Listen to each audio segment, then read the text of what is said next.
Hey everyone, and welcome to a quick video on one of the brand new mods from the Arbitrations. Probably the one that I think, well, or thought I might be the best one of the lot, and that is Adaption. Basically what this mod does is the last strongest damage type you receive will build up a resistance to that damage. Say for example you get hit with a weapon that does majority of puncture, you're going to build up a stack of Adaption, 10% increase each time, stacking up to 90% damage reduction to puncture. And that's going to last for 20 seconds, or basically until you receive another hit of that damage type, which then will reset the timer. Each individual damage type will build up to its own stack of resistance, so you can end up resistant to just about everything a faction can throw at you, given enough time. The best thing about this though is it works also on shields, so anything with a lot of shields can get the bonus from this, which is nice, especially if you can create overshields like Harrow can, or Mag, or even Volt.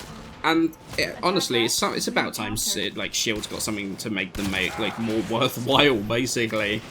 The mod is one that goes on your Warframe, however, like most of these style mods, sort of like Rapid Resilience sort of thing, it's not affected by any other Warframe mods at all, so no duration increase, no strength increase, nothing like that.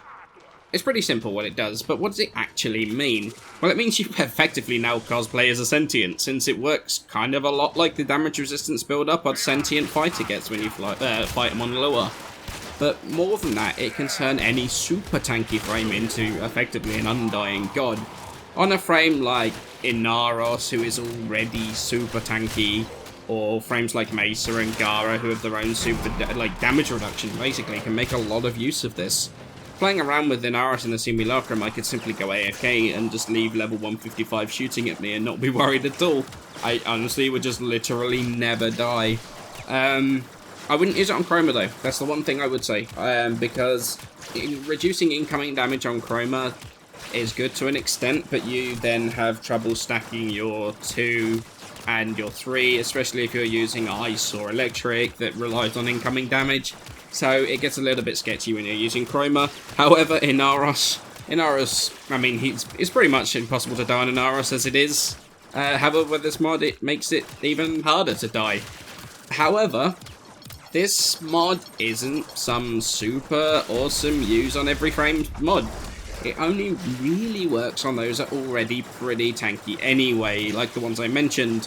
Those that aren't tanky already, like Banshee or my beloved Nyx, for example, it just simply can't stack quick enough for you to not get demolished immediately. I took it into a Kuva Flood mission, and before I could stack even to 40% heat reduction, a single Hayeka Master just burned me to the ground. Didn't even get hit by anything else, it was just that one single Hayeka Master. So the frames that need the help surviving a bit more high-level content don't get any real use out of it, especially since one-shots are a thing at higher level. On these frames, you just can't build up any sort of resistance to it.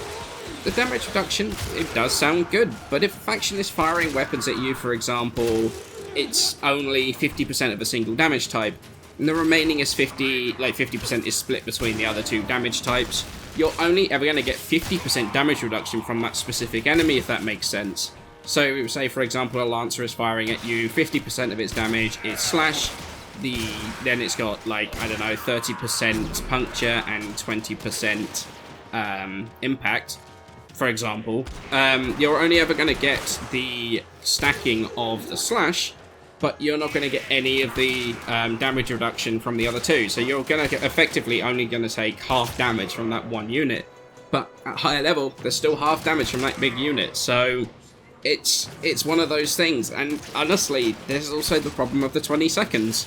That means to get the most out of it, you need to have a constant flow of enemies to keep you in the to keep that reduction procced.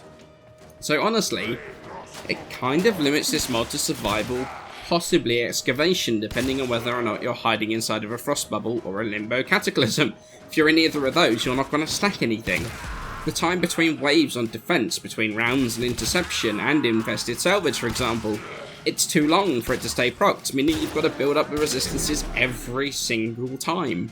So while for some frames like Inaros, Harrow, Mesa, Gara, honestly even Volt and Mag can get some use out of this, this mod does have some limited uses in game modes like Survival, where you've got that constant flow of enemies, but those are already squishy are not going to get any use out of this. plus so many game modes are not going to be worth sacrificing a mod slot for this. I think this is going to be one of those mods that you're going to have to try out yourselves, see whether you like it.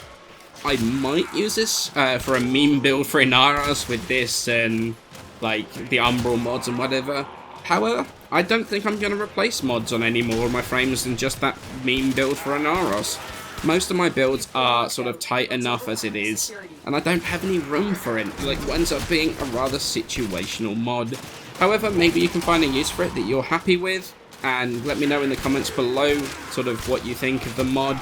But for me, personally, I don't think the mod is as good as the hype would have you believe, and I don't think it deserves a nerf, which some people seem to be talking about.